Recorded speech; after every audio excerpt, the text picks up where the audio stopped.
আমি অবাক হয়েছি। আমেরিকায় যখন একটি ছবি আমি দেখেছিলাম, বোধহয় গত বছর বলেছি কিনা মনে নাই, একটি ছবি সেখানে দেখানো হয়েছিল টেলিভিশনে। ছবিটার প্রচার হচ্ছিল 2-3 দিন আগের থেকে। দ্য সোর্ড অফ ইসলাম, ইসলামের তরবারি। আমি চিন্তা করেছি, না জানি ইসলামের কি গুরুত্বপূর্ণ ইতিহাস শোনানো হবে। কিন্তু আমি দেখলাম যেদিন ছবিটা দেখানো হলো সেদিন আমার প্রোগ্রাম ছিল না, টিভির সামনে বসলাম এটা দেখার জন্য। দেখলাম এক ইহুদি মহিলা এটাকে উপস্থাপন করছে। সুন্দর এক পৃথিবীর ছবি টিভির স্ক্রিনে ভেসে উঠেছে। তারপরে সেখানে দেখা গেল সবুজ শ্যামল পৃথিবী, গাছপালা, তরুলতা, উদ্ভিদ, শস্য শ্যামল পৃথিবী। পাখিরা উঠছে, গান গাইছে, বাচ্চারা খেলছে, নারীরা কাজ করছে, পুরুষেরা কল কারখানা ক্ষেত খামারে কাজ করছে, মাছেরা নদীতে সাঁতরাচ্ছে। এক সুন্দর পৃথিবীর প্রতিচ্ছবি তাদের স্ক্রিনে ভেসে উঠল। হঠাৎ করে উপর থেকে একটা তরবারি পড়লো পৃথিবীর উপরে। পৃথিবীটা ভেঙে চুরে টুকরা টুকরা হয়ে গেল, সবুজ শ্যামলিমা বিলীন হয়ে গিয়ে ধূসর মরুভূমিতে পরিণত হয়ে গেল।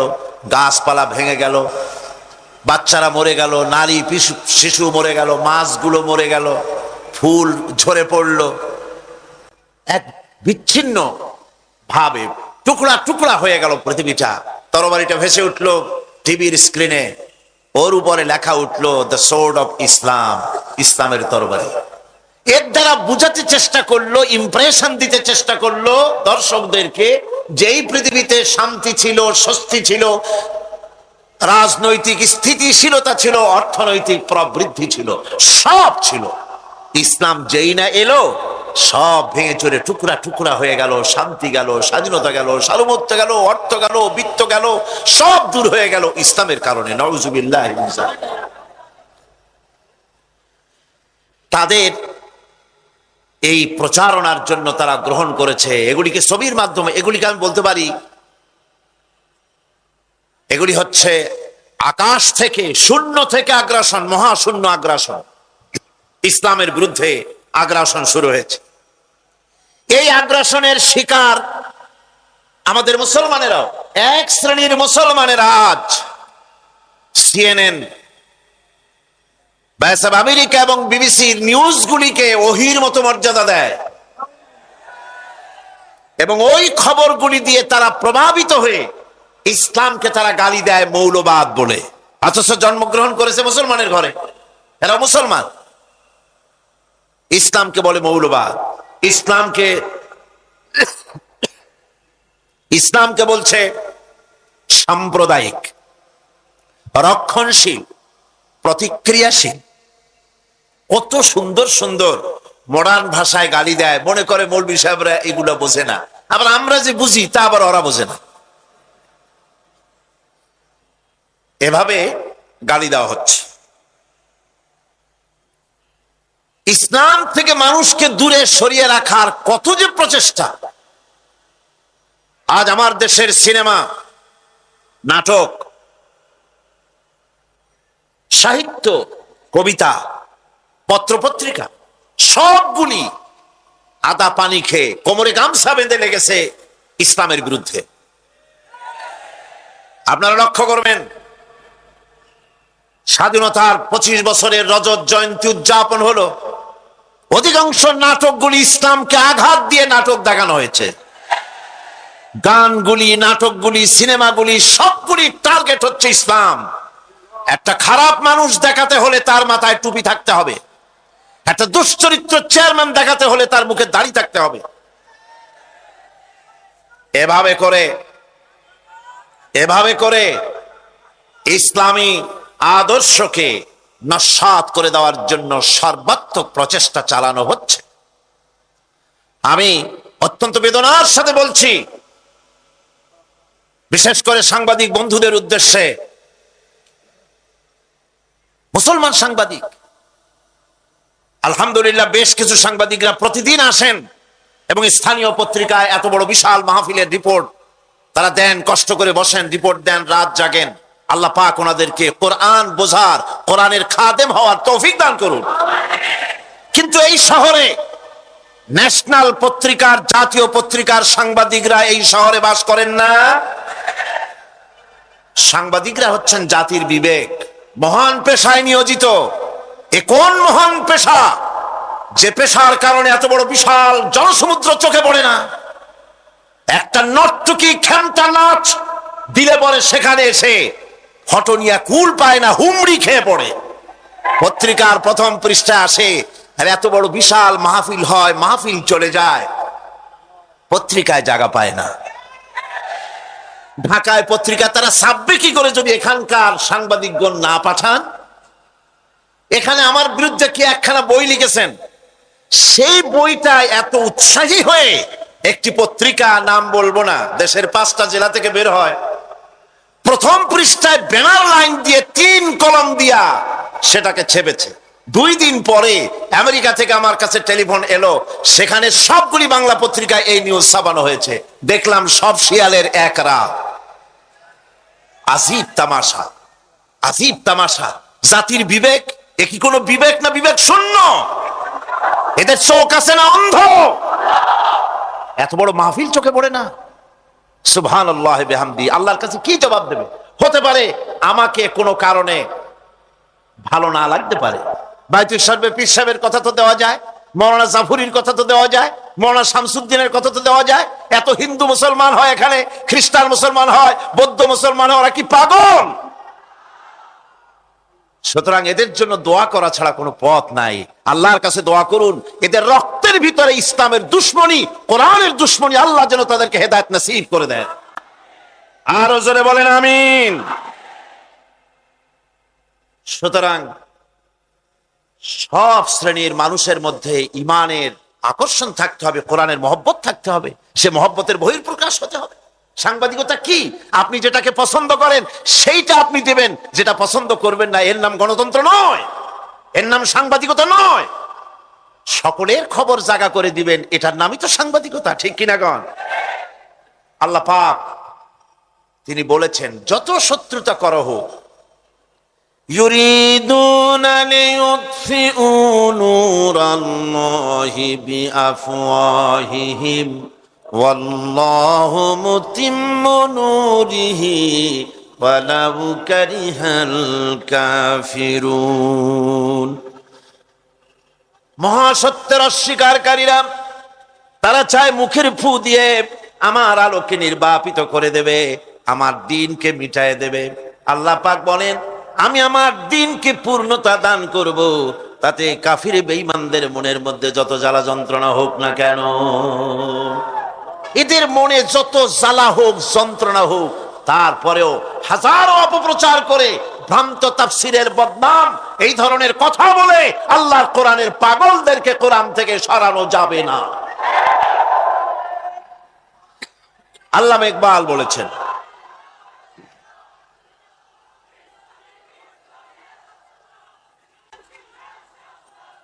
আল্লামা ইকবাল বলছেন, সতীজা কা রহা হে अजल से तायम रोज, सतीजा का रहा है अजल से तायम रोज, चरागे मुस्तफा भी से शरारे बुलहबीस। मुस्तफा सल्लल्लाहु अलैहि वसल्लमेर টিম টিম করে জ্বলা চারাগের সঙ্গে বিরোধিতা করে আসছে আবু জেহেল, আবু লাহাবরা শিয়াবাহমান কাল থেকে। ওরা যতই ফুদিক, ওরা নিভাবার জন্য যতই চেষ্টা করুক, কোরআনের আলো, মুস্তাফা সাল্লাল্লাহু আলাইহি ওয়াসাল্লামের চেরাগ, কোরআনের নূর জ্বলতেই থাকবে, জ্বলছে, জ্বলবে ইলা ইয়াউমিল কিয়ামত, কিয়ামত পর্যন্ত। নিভাতে যারা আসবে ওরা জ্বলে পুড়ে ভস্ম হয়ে যাবে, কোরআনের কিছুই করতে পারবে না।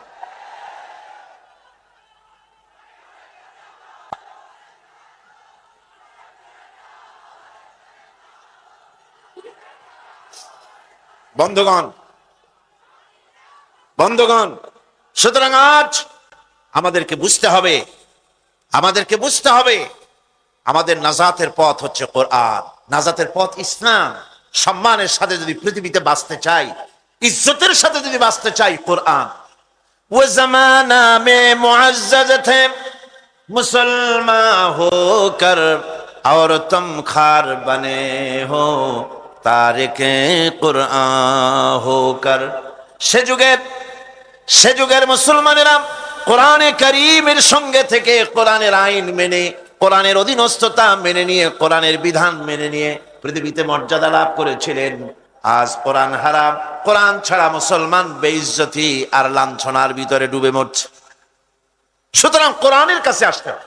আজকে আমি যদি প্রশ্ন করি এই পৃথিবীর মধ্যে সর্বশ্রেষ্ঠ সৌভাগ্যবান জাতি কারা, আপনারা কি জবাব দিবেন? মুসলমান। সাথে সাথে যদি পাল্টা আরেকটা প্রশ্ন করি যে পৃথিবীর মধ্যে সবচাইতে হতভাগ্য জাতি কারা, কি জবাব দিবেন?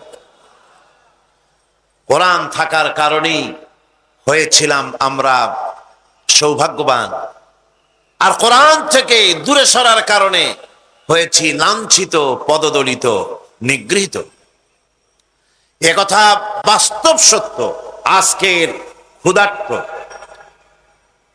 এই পৃথিবীর ক্ষুধার্ত মানবতা দারিদ্র, যুদ্ধ, সংঘর্ষ, হিংসা, বিদ্বেষ, জিঘাংসা ইত্যাদিতে ভরপুর হয়ে আছে বর্তমান পৃথিবী। এই পৃথিবীকে যদি রক্ষা করতে হয়, যদি বাঁচাতে হয়, মানবাধিকার যদি প্রতিষ্ঠিত করতে হয়, মানুষের দুয়ারে দুয়ারে যদি খাবার পৌঁছতে হয়, সাততলার গাছতলার ব্যবধান যদি দূরীভূত করে দিতে হয়, মানুষে মানুষে ভেদাভেদ যদি দূর করে সমস্ত মানুষকে এক প্ল্যাটফর্মে আনতে হয়, তাহলে এই কোরআনে কারীমের এ ছাড়া অন্য কোনো বিধান কি মানুষের হাতে আছে? আরো জোরে বলেন, আছে? নাই। এটাই চূড়ান্ত, এটাই শেষ। একথা সবাই জানে, একথা সবাই জানে। কিন্তু তারপরেও কোরআনের কাছে যেন কেউ না আসতে পারে, সেজন্য চলছে বড় রকমের ষড়যন্ত্র। এই ষড়যন্ত্র শুধু বহির্বিশ্বে হয়, আমাদের দেশে হয় না। সারাটা দুনিয়া জুড়ে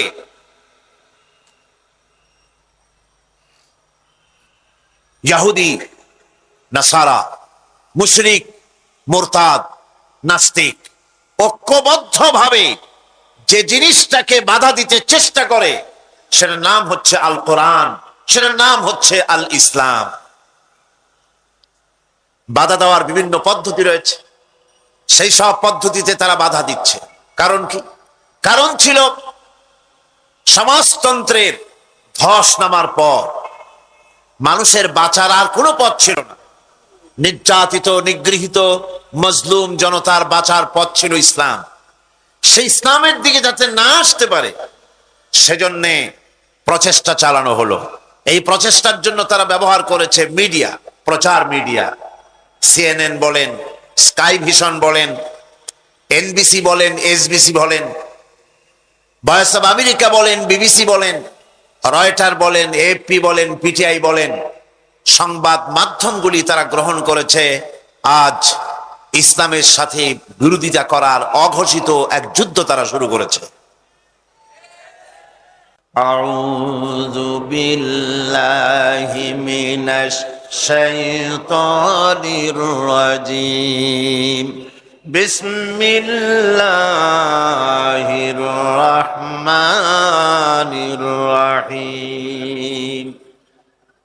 আলহামদুলিল্লাহি রাব্বিল আলামিন আর রহমানির রহিম মালিকি ইয়াউমিদ্দিন। ইয়্যাকা না'বুদু ওয়া ইয়্যাকা নাস্তাঈন। ইহদিনাস সিরাতাল মুস্তাকিম সিরাতাল লাযীনা আন'আমতা আলাইহিম গায়রিল মাগদুবি আলাইহিম ওয়ালাদ-দাল্লিন। আমিন। সূরা ফাতিহা। আমরা আলোচনা করেছি আলহামদুলিল্লাহি রাব্বিল আলামিন আর রহমানির রহিম মালিকি ইয়াউমিদ্দিন পর্যন্ত আলোচনা করেছি। আমি বলেছিলাম সূরা ফাতিহা হচ্ছে একটি অভিনন্দন পত্র, যা আল্লাহ পাকের শিখিয়ে দেওয়া, বান্দারা এটি পেশ করবে মাবুদের উদ্দেশ্যে। তো অভিনন্দন পত্রের ভিতরে কয়টি জিনিস থাকে আপনাদের মনে আছে? মাশাআল্লাহ। আল্লাহ পাক আমাদের সকলের জেহেন শক্তি বৃদ্ধি করে দিন, মৃত্যু পর্যন্ত অটুট রাখুন। এখানে তিনটি বিষয় রয়েছে। প্রথমটি হচ্ছে প্রশংসা, দ্বিতীয়টি পরিচিতি, তৃতীয়টি দাবি। প্রশংসা পর্ব শেষ, অভিনন্দন পত্রের প্রথম পর্ব শেষ। এবার প্রশ্ন হচ্ছে, তোমরা যারা আমার প্রশংসা করলে তোমরা কারা? জবাবে আমরা বলছি, ইয়্যাকা না'বুদু ওয়া ইয়্যাকা নাস্তাঈন। আয় আমার রব, আমরা হচ্ছি তোমার বান্দা, একমাত্র তোমারই গোলামি করি, একমাত্র তোমারই একমাত্র তোমারই ইবাদত করি। আর কারো ইবাদত, এই শব্দটা লাগাইলে কি বোঝা যায়? যে আর কারো করি না, একমাত্র তোমারই ইবাদত করি, আর একমাত্র তোমারই কাছে সাহায্য প্রার্থনা করি। ইয়্যাকা না'বুদু ওয়া ইয়্যাকা নাস্তাঈন। আজকের বিষয়টা অত্যন্ত গুরুত্বপূর্ণ, অত্যন্ত গুরুত্বপূর্ণ। আল্লাহ রাব্বুল আলামিন আমাদেরকে সৃষ্টি করেছেন আসলে এইটার জন্য। সৃষ্টি করেছেন কিসের জন্য? কোরআনে কারীমের মধ্যে আল্লাহ রাব্বুল আলামিন বলেন, ওয়া মা খালাকতুল জিন্না ওয়াল ইনসা ইল্লা লিয়াবুদুন। আমি মানুষ এবং জিনকে সৃষ্টি করেছি শুধুমাত্র আমার ইবাদতের জন্য, আমার গোলামির জন্য, আমার আনুগত্যের জন্য। এখন এই ইবাদত আমাদের সৃষ্টি হয়েছে কিসের জন্য? জবাব দিতে হবে সকলকে, কি জন্য? ইবাদতের জন্য। আমি যে মাঝে মধ্যে প্রশ্ন করি, তাতে কি আপনারা রাগ করেন নাকি? আমি আপনাদেরকে কষ্ট দেওয়ার জন্য প্রশ্ন করি না, এটি সুন্নতের একটি অংশ। রাসূল সাল্লাল্লাহু আলাইহি ওয়াসাল্লাম গুরুত্বপূর্ণ কথাগুলি সাহাবায়ে কিরামদেরকে 3 বার করে জিজ্ঞেস করতেন, যাতে করে কথাগুলি অন্তরের ভেতরে ঢুকে যায়, কলিজার ভিতরে ঢুকে যায়। আল্লাহ পাক আমাদের সৃষ্টি করেছেন ইবাদতের জন্য। কিসের জন্য? আমরা যেন তার গোলামি করি, সেই জন্য আল্লাহ পাক আমাদেরকে সৃষ্টি করেছেন, জিনদেরকেও সৃষ্টি করেছেন ইবাদতের জন্য। এই ইবাদত একটি ব্যাপক অর্থবোধক শব্দ। আমরা যদি ইবাদতটা নাই বুঝি, তা আমাদের মানব জন্ম হবে বৃথা। ইবাদত হচ্ছে আল্লাহর পছন্দনীয় জিনিসগুলি আমল করে তার সন্তুষ্টি অর্জন করার জন্য প্রচেষ্টা চালানো জীবনের সকল ক্ষেত্রে। এর মধ্যে ইবাদতের ভিতরে এমন এক ব্যাপক অর্থ, যে এর ভিতরে নামাজ, রোজা, হজ, যাকাত, সত্য কথা, আমানতদারি, দিয়ানতদারি, প্রতিবেশীর হক আদায় করা, মাতা পিতাকে শ্রদ্ধা করা, প্রতিবেশী হক আদায় করা, স্ত্রীর হক আদায় করা, সৎ কাজের আদেশ করা, অসৎ কাজের নিষেধ করা, জিহাদ ফি সাবিলিল্লাহ করা, এ সব কিছুই হচ্ছে ইবাদতের মধ্যে শামিল। জিকির আজকার করা, তেলাওয়াত করা, আমলে সালেহ করা, এভাবে করে আল্লাহ পাককে খুশি করার জন্য আল্লাহর নির্দেশ মাফিক কাজগুলি করা, সবটাই হচ্ছে ইবাদতের মধ্যে শামিল। মানব সৃষ্টির উদ্দেশ্য এবং লক্ষ্যই হচ্ছে মানুষ গোলামি করবে, আনুগত্য করবে আল্লাহ পাকের। এই জন্য যত নবী আল্লাহ পাক পৃথিবীতে পাঠিয়েছেন, সমস্ত নবী দাওয়াত দিয়েছেন তার উম্মতকে কি বলে? ইয়া কওমি ইবুদুল্লাহা মা লাকুম মিন ইলাহিন গায়রু। প্রত্যেক নবী তার জাতিকে, তার সম্প্রদায়কে ডেকে বলেছেন, হে আমার জাতি, হে আমার সম্প্রদায়, এক আল্লাহর গোলামি করো, তিনি ছাড়া তোমাদের কোনো ইলাহ নাই, প্রভু নাই, মাবুদ বলে কেউ নাই। এভাবে করে কোরআনে কারীম একজন একজন করে নবীদের নাম উচ্চারণ করে আল্লাহ পাক শুনিয়ে দিলেন, শোনো, লাকাদ আরসালনা নূহান ইলা কওমিহি ফাকালা ইয়া কওমি ইবুদুল্লাহা মা লাকুম মিন ইলাহিন গায়রু। আল্লাহ পাক বলেন, আমি নূহ আলাইহিস সালামকে তার কওমের জন্য নবী করে পাঠালাম, আর নূহ আলাইহিস সালাম তার জাতিকে ডেকে বললেন, ও আমার জাতি, ও আমার সম্প্রদায়, এক আল্লাহর গোলামি করো, তিনি ছাড়া তোমাদের কোনো রব নাই, ইলাহ নাই, মাবুদ নাই।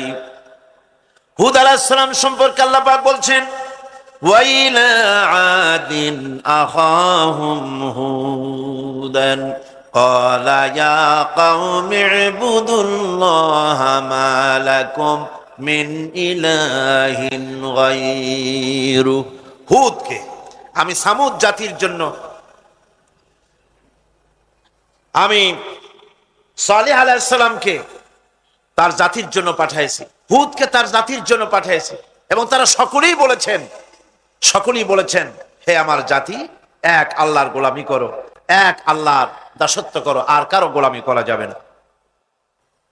আল্লাহ পাক এরপরে বলেন শুধু নূহ, শুধু হুদ, শুধু সালেহ আর শুআয়ব নয়, শুধু মুসা আর ঈসা নয়, ওয়ালাকাদ বাআসনা ফি কুল্লি উম্মাতির রাসূলা আন ইবুদুল্লাহ ওয়াজতানিবুত তাগুত।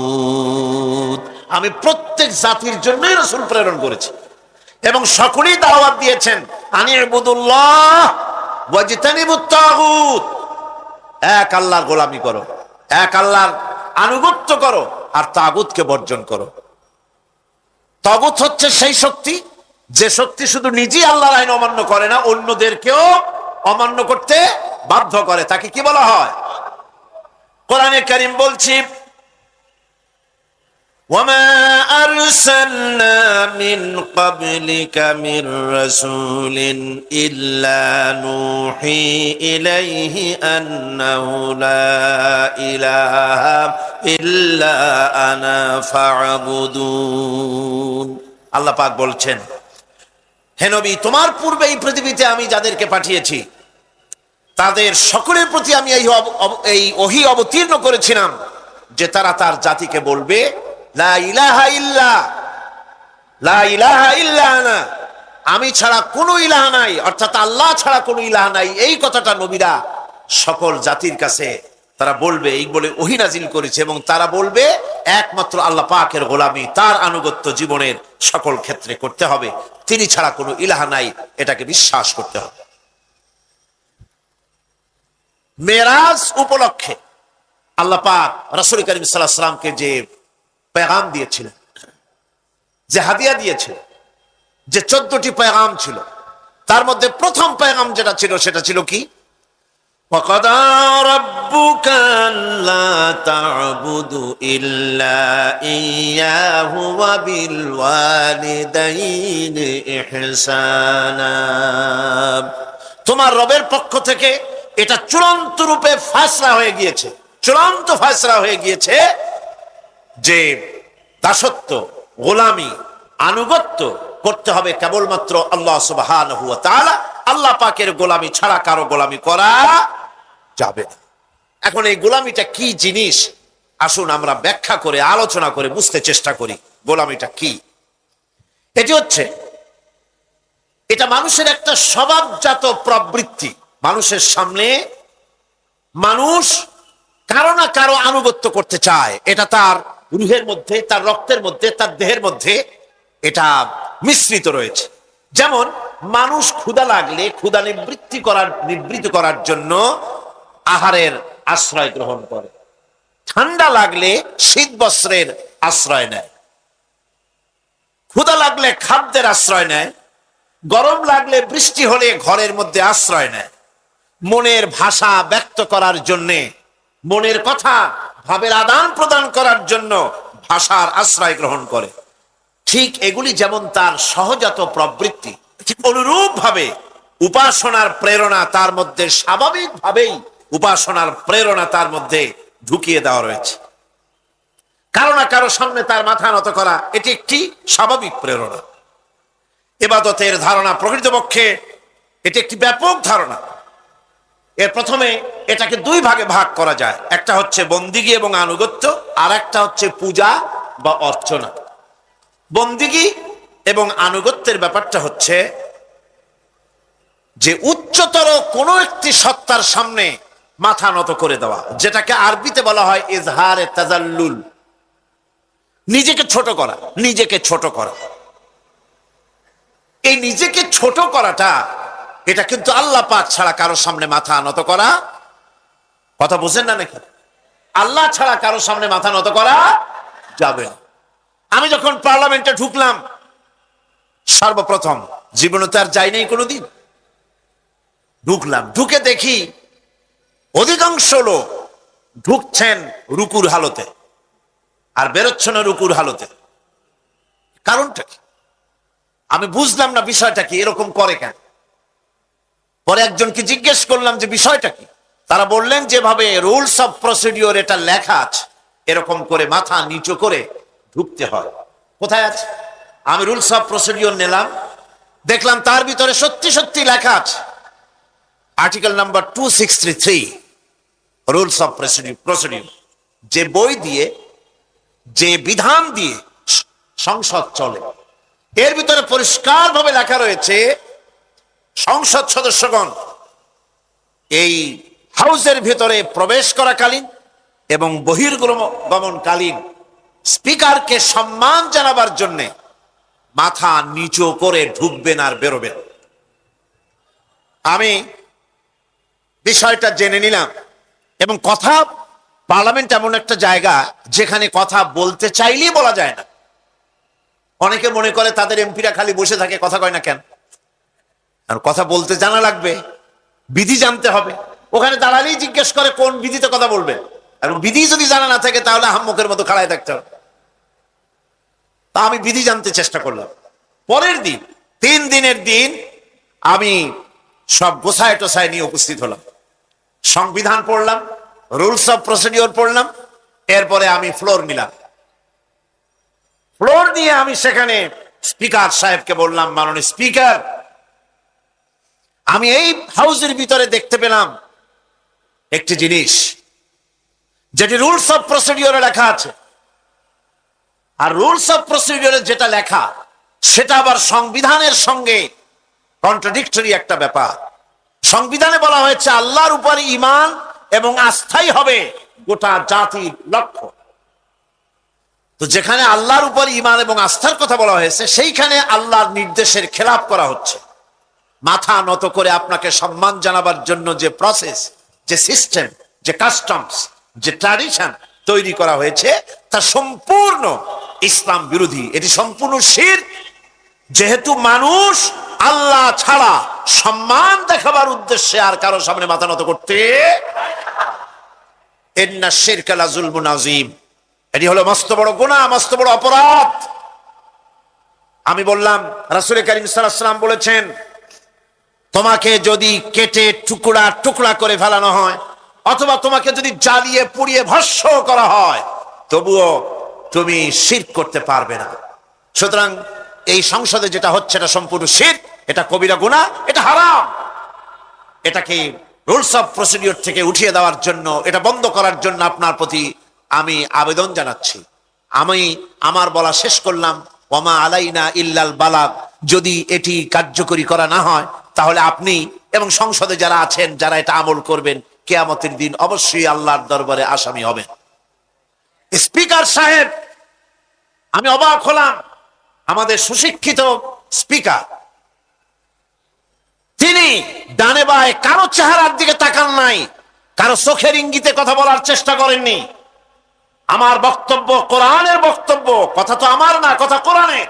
কোরআনের বক্তব্য তার হৃদয় স্পর্শ করেছে। সঙ্গে সঙ্গে স্পিকার বলেছেন, আমি আপনার বক্তব্যের সাথে সম্পূর্ণ একমত,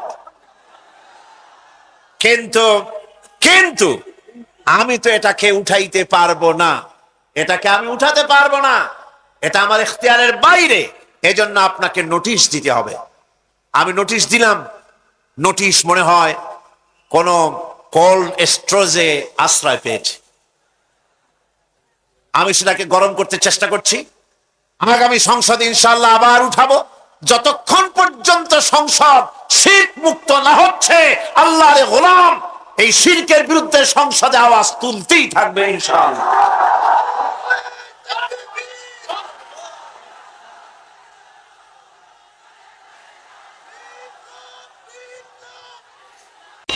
আপনারা নিশ্চয়ই জানেন, রাসূল করিম সাল্লাল্লাহু আলাইহি ওয়াসাল্লাম পৃথিবীতে যখন এসেছিলেন, তার পূর্বেকার অবস্থা কি মারাত্মক অবস্থা ছিল।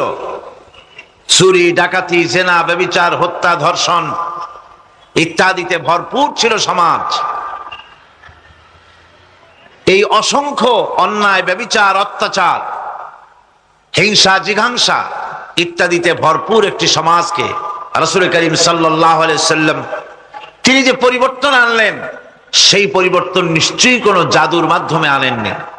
কি বলেন, তিনি কি কোনো জাদুর মাধ্যমে পরিবর্তন এনেছিলেন?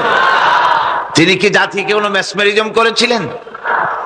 তিনি জাতিকে কি হিপনোটাইজ করেছিলেন? তিনি এই জাতিকে যে জিনিস দিয়ে পরিবর্তন করেছিলেন তার নাম হচ্ছে কোরআন মজিদ। তার নাম কি? কোরআনে কারীমের বরকতে চোর, দস্যু, ডাকাত, নারীর সতীত্ব হরণকারী এই শ্রেণীর মানুষগুলি আস্তে আস্তে করে সব পরিবর্তন হতে থাকলো। যারা ছিল চোর, ডাকাত, তারা হয়ে গেল মানুষের সম্পদের পাহারাদার। যারা ছিল নারীর সতীত্বের জম, তারা হয়ে গেল নারীর সতীত্বের মুহাফিজ। যারা ছিল মানুষের রক্ত এবং সম্পদের পিপাসু, তারা হয়ে গেলেন নাগরিকদের রক্ত এবং সম্পদের উত্তম পাহারাদার। এই যে বিরাট পরিবর্তন এলো কোরআনে কারীমের মাধ্যমে, যেই কোরআন দিয়ে এই পরিবর্তন এসেছিল সেই সমাজে, সেই কোরআন অবিকল সেই কিতাব আমাদের কাছে আছে নাকি নাই? রাসূলের কাছে যেরকম ছিল ঠিক সেই রকম আছে নাকি নাই? আছে।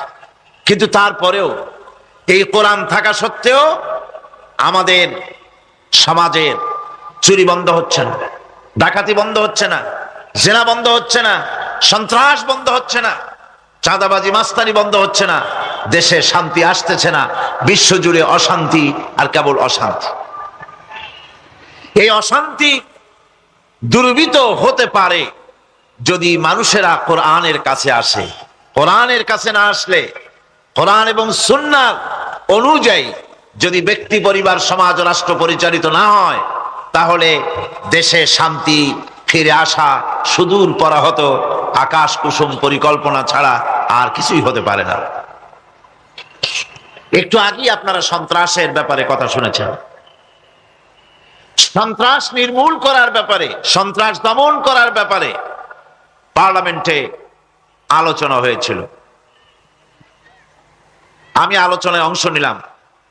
আল্লাহ পাক তো এখন আমাকে পার্লামেন্টে ওয়াজ করার সুযোগ করে দিয়েছেন।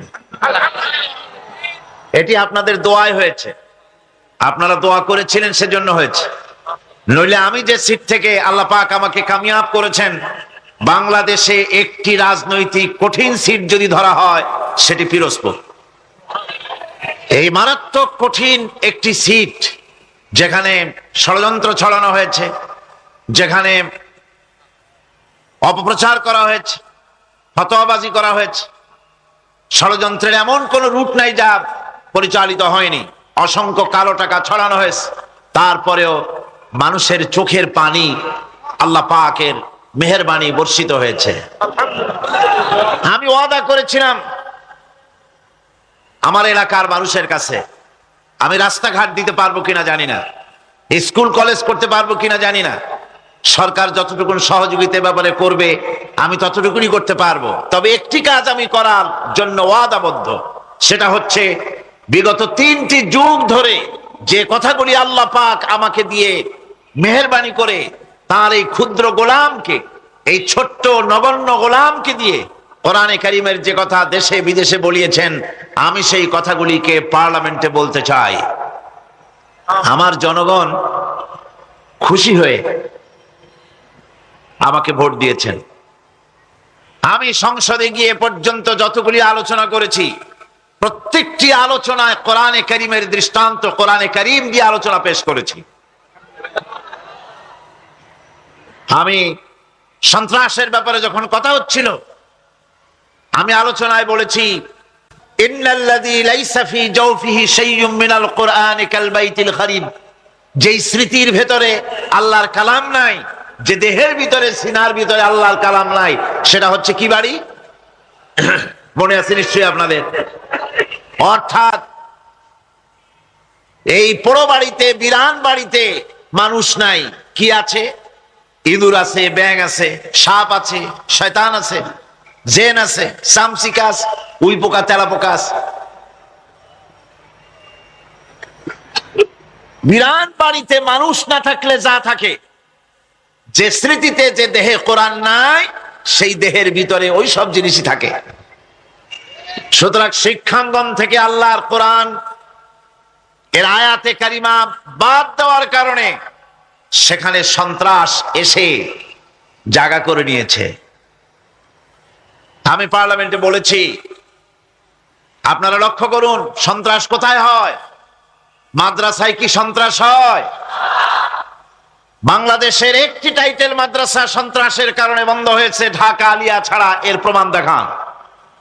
ঢাকা আলিয়ায় সন্ত্রাস হয় কারণ ওই এটা সংক্রামক ব্যাধি, রোগের ডিপু পাশে, ওখান থেকেই সংক্রামিত হয়। এই ঢাকা আলিয়া ছাড়া বাংলাদেশের কোন মাদ্রাসা সন্ত্রাসের কারণে বন্ধ হয়েছে বলে আপনাদের জানা থাকলে আমাকে বলবেন। সন্ত্রাসের কারণে একটি কামেল মাদ্রাসা, ফাজিল মাদ্রাসা, আলিম মাদ্রাসা, দাখিল মাদ্রাসা বন্ধ হলো না, বন্ধ হচ্ছে কলেজ আর বিশ্ববিদ্যালয়। আজ পর্যন্ত শিক্ষক বৃন্দ, মাদ্রাসার শিক্ষকেরা ছাত্রদের কাছ থেকে যে সম্মান পায়, কলেজ শিক্ষকেরা, বিশ্ববিদ্যালয় শিক্ষকেরা তার ধারণাও করতে পারবেন না। এখনো মাদ্রাসায় শিক্ষকরা উজু করতে গেলে ছাত্ররা পানি আগায় দেয়, জুতা জোড়া ঠিক করে দেয়, হাঁটতে গিয়ে যদি পিছনে ওস্তাদ দেখে সাইড করে দেয় তাকে আগে ওঠার জন্য, ওস্তাদের সামনেও হাঁটতে চায় না, তার জামাটা পরিষ্কার পরিচ্ছন্ন করে দেয়, তার খেদমতে হাজির থাকে, হুকুমকে পালন করে। এটি হচ্ছে মাদ্রাসা। আর কলেজ বিশ্ববিদ্যালয় উজুর পানি আনিয়ে দেওয়া তো দূরের কথা, ছাত্রদের পিটান খাইয়া কোন কোন জায়গায় প্রিন্সিপাল ভাইস চ্যান্সেলর হয়ে যাচ্ছে, ভাইস চ্যান্সেলর মার খাইয়া চ্যান্সেলর হওয়ার চেষ্টা করতেছে। কথা ঠিক কিনা? পরীক্ষায় নকল করতে দেয় না, কলম ঢুকায় দেয় গলার মধ্যে। আমি আগেও বলেছি, আপনাদের মনে আছে কিনা, যে একজন প্রফেসর বেশ কয়েক বছর আগে আমাকে বলেছিলেন, হুজুর শিক্ষকতা না করে, কলেজের শিক্ষকতা না করে যদি রিক্সা চালাইতাম তবু ইজ্জত বাঁচত। বললাম কারণ কি? তিনি বললেন, দোতলা থেকে ক্লাস করে নিচে নামতেছি, পিছনে একজন এসে কানে ধরে টান দিল। অবাক, কান ধরে টান দিল কে? খুব রাগ করে পিছনের দিকে তাকাই দেখি যে ক্লাসে পড়ে আসতাম সেই ক্লাসেরই ছাত্র আমার কান ধরে টান দিল, চোখে চোখ পড়লো, সে দাঁতগুলো বের করে হাসি দিল। আমি কিছু বলতে পারলাম না, যেহেতু তার গেঞ্জির মধ্যে কিসের একটা বাট কোমরের সাথে ঝুলানো দেখলাম, ভয় তার কথা বলতে পারলাম না। এই হচ্ছে অবস্থা, এ হচ্ছে চিত্র। এটাকে আমি বাড়িয়ে বললাম না, ঠিক বলেছি? আমি পার্লামেন্টে বললাম, আপনারা এটাকে বন্ধ করতে পারবেন না। এটাকে বন্ধ করার জন্য মাদ্রাসায় যেভাবে কোরআনে কারীমের 30 পারা তাফসীর পড়ানো হয়, আপনারা কলেজ বিশ্ববিদ্যালয় কোরআনে কারীমের 30 পারা তাফসীর পড়ানো বাধ্যতামূলক করে দিন। মাদ্রাসাগুলিতে যেমন সিয়াসেতটা পড়ানো হয়, কলেজ বিশ্ববিদ্যালয় পাশ করার জন্য 4-5টা হাদিস নয়, পুরা 6খানা সহিহ হাদিস কলেজ বিশ্ববিদ্যালয় পড়া বাধ্যতামূলক করে দিন। যদি তা দিতে পারে, কলেজ বিশ্ববিদ্যালয় থেকে চোর, ডাকাত, গুন্ডা, বদমাশ, হত্যাকারী, জেনাকার আর সাপ্লাই দেবে না। কলেজ বিশ্ববিদ্যালয়গুলি থেকে শাহ মাকদুম, শাহ আমানত, খান জাহান আলী, শহীদ তিতুমী, হাজী শরিয়তুল্লাহ, খালিদ বিন ওলীদ উপহার দেবে, জাতি নিয়ে কুলাতে পারবে না। সুতরাং যেখানে ওষুধ, যা দিয়ে আমার রোগ ভালো হবে, নিরাময় হবে, আমরা তার কাছে যাচ্ছি না। জাতি এ কথাগুলি যত তাড়াতাড়ি বুঝবে, জাতির তত কল্যাণ হবে।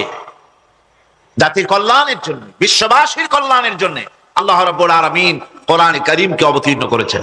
এটা শুধু তাবিজ লেখার জন্য আসে নাই, কোরআনে কারীম তদবির লেখার জন্য আসে নাই, কোরআনে কারীম ঝাড়ফুঁক করার জন্য আসে নাই। কোরআন এসেছে মানবতার মুক্তির জন্য, মানবতার কল্যাণের জন্য।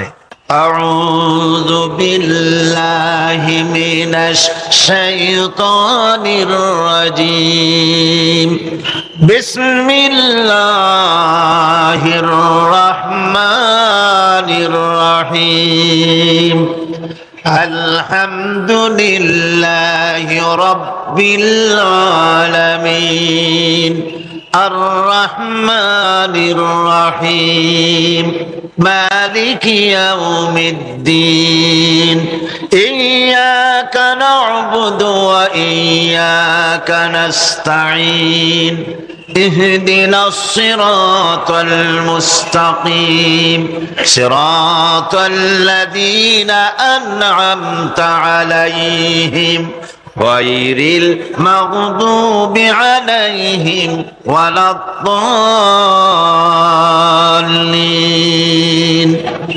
آمين সূরা আল ফাতিহা। আমি বলেছিলাম এটি হচ্ছে অভিনন্দন পত্র বান্দার পক্ষ থেকে। কার কাছে? আল্লাহ পাকের কাছে। আলহামদুলিল্লাহ রাব্বিল আলামিন, এ কথার যৎকিঞ্চিত ব্যাখ্যা আমরা গতকাল আলোচনা করেছি। আজকে আলোচনা হবে আর রহমানির রহিম। আল্লাহ পাক তার কাছে যখন বান্দা আলহামদুলিল্লাহ রাব্বিল আলামিন বলে, তখন প্রশ্ন হয় যে তার যার প্রশংসা তুমি করছো, তোমরা করছো, তার কি আরো কোনো গুণকীর্তন আছে নাকি? আমরা বলি আর রহমানির রহিম, তিনি পরম দাতা এবং দয়ালু। রহমান এবং রহিম দুটি হচ্ছে সমঅর্থবোধক, প্রায় কাছাকাছি অর্থবোধক শব্দ। অসীম মেহেরবান এবং বিশেষ করুণাময় তিনি, যিনি রহমান এবং রহিম। রহমান রহিম আল্লাহ পাকের দুটি গুণবাচক নাম। রহমান অপেক্ষা রহিম অপেক্ষা রহমান, এটা হচ্ছে বেশি ব্যাপক অর্থবোধক, যার জন্য তাফসীরে বলা হয়েছে আর রহমানু যুর রাহমাতিশ শামিলা বিজামিল খালাক, যা বিশেষত গোটা বিশ্বের সমস্ত মানুষের জন্য প্রযোজ্য। আর রহিম হচ্ছে শুধু কিয়ামতের দিন পৃথিবীতে রহমান তিনি দয়াবান পৃথিবীর সমস্ত মানুষের জন্য, এবং কিয়ামতে শুধু মুমিনদের জন্য। রহমান কিয়ামতে শুধু মুমিনদের জন্য। আর রহিম হচ্ছে আর রহিম যুর রাহমাতি শামিলা লিল মুমিনিনা ইয়াউমিল কিয়ামা। রহিম হচ্ছে শুধুমাত্র কিয়ামতের দিন আল্লাহ রাব্বুল আলামিন শুধু মুমিন লোকদের জন্য এই বিশেষ দয়া কিয়ামতের দিন করবেন। এখন রহমান হচ্ছেন পৃথিবীর সমস্ত মানুষের জন্য, সমস্ত প্রাণীর জন্য। তার দান থেকে কেউ বঞ্চিত থাকবে না, সকলের জন্য তার দানের দরজা অবারিত, উন্মুক্ত। এই পৃথিবীর মুখে আমরা দেখতে পাই মানুষ তার বন্ধুদেরকেই দেয়, শুধু সরকার হোক আর সাধারণ মানুষ হোক, আপনজনদেরকে নিজের দলকে বেশি দেয়। কথা ঠিক কিনা? নিজের দলের প্রতি, আত্মীয় স্বজনের প্রতি স্বজন প্রিয়তা মানুষের শরীরের ভিতরে রোগ হিসাবে কাজ করে, আর এভাবে করে নিজের দল আর আত্মীয় স্বজনকে বেশি করে সুযোগ সুবিধা দেয়।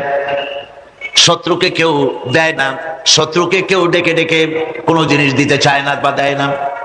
আল্লাহ রাব্বুল আলামিন এমন রহমান, এমন দয়াবান, এমন মেহেরবান, যারা তার ইবাদত করে, যারা তাকে স্বীকার করে, আল্লাহ বলে তাকে যারা সেজদা দেয়, আল্লাহ পাক তাদেরকেও দেন। আর যারা আল্লাহকে অস্বীকার করে, আল্লাহ রাব্বুল আলামিনকে মানে না, তার গুণাবলী কি স্বীকার করে না, তার অস্তিত্ব স্বীকার করে না, তারপরেও আল্লাহ রাব্বুল আলামিন কোন নাফরমান বান্দাকেও রহমত থেকে বঞ্চিত করেন না। সে যেই হোক, বেনামাজি হোক, মুরতাদ হোক, নাস্তিক হোক, তারপরে আল্লাহর অনুগ্রহ থেকে সে বঞ্চিত থাকে না। কথা ঠিক কিনা? বরং এটাই আমরা দেখি, নামাজি, দিনদার, পরহেজগার মানুষ তার বরং কম থাকে, সে বরং কম পায়। বাড়ি নাই, ঘর নাই, কলকারখানা নাই, আর নামাজ রোজা করে না, হজ যাকাত করে না, আল্লাহর সাথে বিরোধিতা করে, আল্লাহরে মানেই না, বলে দেয়ার ইজ নো গড, স্রষ্টা বলতে কেউ নাই। এই ড্রিঙ্ক অ্যান্ড বি মেরি, এই হচ্ছে তাদের থিওরি, তাদের দর্শন, তাদের ফিলসফি। এই জাতীয় লোকগুলি বরং দেখা যায় তারা ক্ষমতা পায়, বাড়ি হয়, গাড়ি হয়, কল হয়, কারখানা হয়, সম্মান পায়। এটা কেন? এর কারণ হচ্ছে আল্লাহ রাব্বুল আলামিন এই পৃথিবীর কোনো মূল্য দেন না। এই পৃথিবীর মূল্য যদি আল্লাহ পাকের কাছে একটা মশার দানা তুল্য যদি হতো, আল্লাহ পাক বিদ্রোহীদেরকে, কাফেরদেরকে এক ঢোক পানি আল্লাহ পাক গিলতে দিতেন না।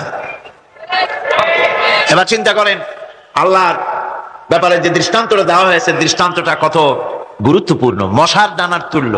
মশার দানার তুল্য এই পৃথিবীর দাম নাই আল্লাহর কাছে। আপনাকে যদি কেউ 10 লক্ষ মশার দানা বহু কষ্ট করে জোগাড় করিয়া যদি কেউ দেয়, তাহলে আপনি কয় টাকা দিয়ে কিনবেন? 4 পয়সা দিয়েও একজনে বলছে 4 পয়সা দিবে না। তাহলে বোঝেন এর কোনো মূল্য নাই। একটা মশার দানার তুল্য মূল্য আল্লাহ পাক এই পৃথিবীর দেন না, যা কারণে অবারিত উন্মুক্ত হস্তে আল্লাহ পাক সমস্ত মানুষের জন্য, প্রাণী জগতের জন্য তিনি করুণা করেছেন সকলকে। এই করুণাময় রহমান আল্লাহ পাক তিনি গুনাহগারদেরকে, যারা আল্লাহ পাকের ফরমাবরদারি করতেছে, তাদেরকে সকলকে আল্লাহ পাক সমানভাবে তার জিনিসগুলিকে তিনি দিয়ে দিচ্ছেন। এটা হচ্ছে রহমান। আর রহিম হচ্ছে, হাদিস শরীফে বলা হয়েছে আর রহমানু রহমানুদ দুনিয়া ওয়াল আখিরাহ আর রহিম ও রহিমুল আখিরাহ। মুমিন রহমান তো শুধু আল্লাহ পাক দুনিয়া এবং আখিরাতের জন্য, আর রহিম শুধুমাত্র আখিরাতের জন্য। আবার কোন কোন আয়াতে বলা হয়েছে যে আল্লাহ পাক দুনিয়ার মানুষের জন্য রহিম। একটি আয়াতে ভাবে বলা হয়েছে হুয়াল্লাযী يصلي عليكم وملائكته ليخرجكم من الظلمات إلى النور وكان بالمؤمنين رحيما। সে আল্লাহই তোমাদের প্রতি রহম করেছেন, রহমত নাজিল করেছেন এবং তার ফেরেশতাগণ এই উদ্দেশ্যে যে তোমাদেরকে তিনি অন্ধকার থেকে আলোর দিকে বের করে নিয়ে আসবেন। আর তিনি হচ্ছেন মুমিনদের জন্য রহিম, অত্যন্ত দয়াবান। আরবি ভাষায় আর রহমান অন্তর্জগতের এমন একটি নম্র উচ্ছ্বাসিত অবস্থার প্রতি ইঙ্গিত করে, যার ফলে তার স্বতঃস্ফূর্তভাবে নিজের থেকেই মহানুভবতা এবং প্রীতি ও মহব্বতের ইচ্ছার বহিঃপ্রকাশ ঘটে। তাই রহমতের মধ্যে আছে স্নেহ, আছে প্রীতি, আছে অনুগ্রহ। আল্লাহ পাকের রহমতটা কি জিনিস? সেটা হচ্ছে রাহমাতি ওয়াসিআত কুল্লা শাই। আমার রহমত দিয়ে সমস্ত জিনিসকে ঢেকে রাখা হয়েছে। প্রত্যেকটি জিনিসের ভিতরে আল্লাহ পাকের রহমত রয়েছে। রহমত ছাড়া এই পৃথিবীতে মানুষের চলার কোনো পথ নাই। সমস্ত ব্যাপারেই আল্লাহ পাকের রহমত আর রহমত। তাবৎ সৃষ্টির দিকে যদি আমরা তাকাই, আল্লাহ পাকের সৃষ্টি জগতের যদি দিকে তাকাই, সেখানে আল্লাহর এই করুণা ছাড়া আর কিছুই দেখা যাবে না। কোরআনে কারিমে বলা হচ্ছে وَسَخَّرَ لَكُم مَّا فِي السَّمَاوَاتِ وَمَا فِي الْأَرْضِ جَمِيعًا مِّنْهُ إِنَّ فِي ذَلِكَ لَآيَاتٍ لِقَوْمٍ يَتَفَكَّرُونَ। আকাশ ও পৃথিবীতে যা কিছু আছে তা সব কিছুই আল্লাহ রাব্বুল আলামিন মানুষের অনুগত করে দিয়েছেন। যেভাবে পারো সেভাবে তাকে কাজে লাগাও। সমস্ত জিনিসকে আল্লাহ পাক মানুষের অনুগত করে দিয়েছেন, তার খেদমতের জন্য, তার কাজের জন্য তৈরি করেছেন, মানুষের কাজের জন্য। সাখারা শব্দ দিয়ে বোঝানো হয়েছে সকল বস্তুই মানুষের অনুগত, মানুষ যেন তা দিয়ে তার নিজের কাজ সম্পাদন করতে পারে। অন্য আয়াতে বলা হয়েছে আল্লাহুল্লাযী খালাকাস সামাওয়াতি ওয়াল আরদা ওয়া আনজালা মিনাস সামাই মাআন ফাআখরাজা বিহি মিনাস সামারাতি রিজকান লাকুম ওয়া সাখখারা লাকুমুল ফুলকা লিতাজরি ফিল বাহরি বিআমরিহি ওয়া সাখখারা লাকুমুল আনহার। আল্লাহ রাব্বুল আলামিন তিনি আকাশ সৃষ্টি করেছেন, জমিনকে সৃষ্টি করেছেন এবং আকাশ থেকে পানি বর্ষণ করেছেন, তা দিয়ে ফসল উৎপাদন করেছেন। এই ফসলের পিছনে আল্লাহ পাকের কি বিরাট রহমত কাজ করতেছেন আপনি লক্ষ্য করেন। কাদার ভিতরে, কর্দমাক্ত জমিনের ভেতরে আপনি বীজ বপন করেছেন। কর্দমাক্ত জমিনের ভেতরে বীজ বপন করে বাড়ি গিয়ে আপনি ঘুমিয়ে আছেন। আল্লাহ পাকের রহমত, তার কুদরত, ওই বীজ থেকে পাতা উদ্গত করে দিয়েছেন, শিকড় মাটির ভেতরে চলে গিয়েছে, পাতাগুলি নরম, সবে পাতাগুলি গজিয়েছে। সূর্যের তাপে পাতা মুষড়ে পড়ে গিয়েছে বিকেল বেলায়, সারাদিন সূর্যের প্রখর তাপ লেগেছে। মানুষকে খাওয়াবার জন্য আল্লাহ রাব্বুল আলামিনের কি বিরাট রহমত কাজ করতেছে লক্ষ্য করুন। রাতের বেলায় আল্লাহ পাক শিশির বিন্দু নাজিল করে দেন, কণা কণা শিশির বিন্দু ওই মুষড়ে যাওয়া পাতার উপরে পড়ে গিয়ে সারা রাত এভাবে সুন্দর ঠান্ডা বাতাস আর শিশির বিন্দু যত্ন করে করে মুষড়ে যাওয়া পাতাটিকে সকালবেলা পর্যন্ত তরতাজা সজীব আর প্রাণবন্ত করে দেন। এরপরে গাছ বড় হলো, তার ভিতরে রব্বুল আলামিন ধান দিলেন, গম দিলেন, এভাবে করে যত্ন করে তার শুরু থেকে শেষ পর্যন্ত প্রত্যেকটি গাছকে এই খাদ্য ব্যবস্থাকে আল্লাহ রব্বুল আলামিন নিজ যত্নে নিজ কুদরতে আপন রহমতে সবগুলিকে লালন পালন করে মানুষের হাতে তুলে দিলেন। মানুষকে আল্লাহ পাক সর্বশ্রেষ্ঠ মর্যাদা দান করেছেন, যার কারণে আল্লাহ পাক বলেছেন ওয়ালাকাদ কাররামনা বানি আদম, আদম সন্তানকে আমি সম্মান দিয়েছি, মর্যাদা দিয়েছি। আর সেই মর্যাদা দেওয়ার কারণে যত খাদ্য তার সামনে পেশ করেছি, আল্লাহ পাক আপন রহমতে সব খাদ্যগুলিকে প্যাকেট করে বান্দাদের সামনে হাজির করে দিয়েছেন। কোনো খোলা খাবার দেওয়া হয়নি, কারণ মানুষ হচ্ছে আল্লাহ পাকের শ্রেষ্ঠ মেহমান, মর্যাদা সম্পন্ন প্রাণী, মর্যাদা সম্পন্ন মেহমান এই মানুষ। তার সামনে কলা দেওয়া হলো কভার করে, প্যাকেট করে। আনারস বলেন, আম বলেন, কাঁঠাল বলেন, যত রকমের ফল আল্লাহ পাক দান করলেন, বেদানা বলেন, আপেল বলেন, সমস্ত ফলগুলিকে খাবারগুলিকে আল্লাহ পাক প্যাকেট করে করে আপন রহমতে বান্দাদের সামনে